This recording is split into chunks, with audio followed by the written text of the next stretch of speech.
Lafayette woman has been awarded a PhD in chemistry, which she actually earned nearly 50 years ago. As KPIX5's John Ramos reports, just as science has progressed in that time, so has the attitude about who can practice it. Right, they're more symmetrical. It's no accident there are lots of women in the science labs at St. Mary's College in Moraga. 70% of the school's biology students are female.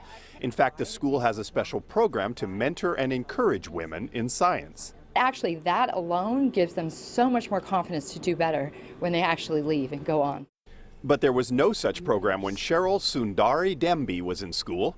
In 1971, the Lafayette resident was a graduate student at the University of Chicago. As part of her research to earn her PhD, she invented a way to measure temperatures near absolute zero. Near this limit of the universe that you can't get any colder than.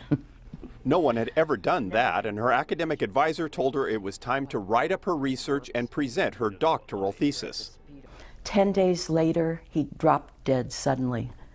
3 days after that, the department came to me and said, sorry, the fellow taking over the research won't have a woman in his research group. Cheryl's discovery was eerily similar to what later won someone else a Nobel Prize and helped support what became known as the Big Bang Theory. But Cheryl's work was never recognized because no one at the university would even look at it.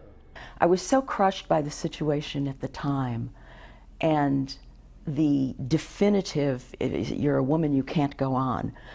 So Cheryl packed up, moved to California, and got a job teaching chemistry at Diablo Valley College in the East Bay. Despite her setback, or perhaps because of it, she has lived a life of discovery, exploring Eastern mysticism, and even wrote a book about it. But last year, inspired by the Me Too movement, she scanned all her old notebooks and research materials and sent them to her former college. And after reviewing her work from 48 years ago, the University of Chicago sent an apology and awarded her a very belated PhD, the only student to ever earn one without presenting a thesis. All my life, I've thought of myself as a woman who didn't make it. And all of a sudden, I find I'm a woman who always made it.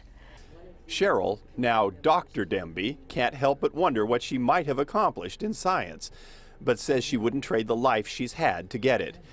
It's been her most important discovery. Not getting the life she wanted made her the person she was meant to be. In Lafayette, John Ramos, KPIX5. She has more than made it, and Dr. Demby will participate in the University of Chicago's commencement ceremony in June. The school has offered to fly her out at their expense.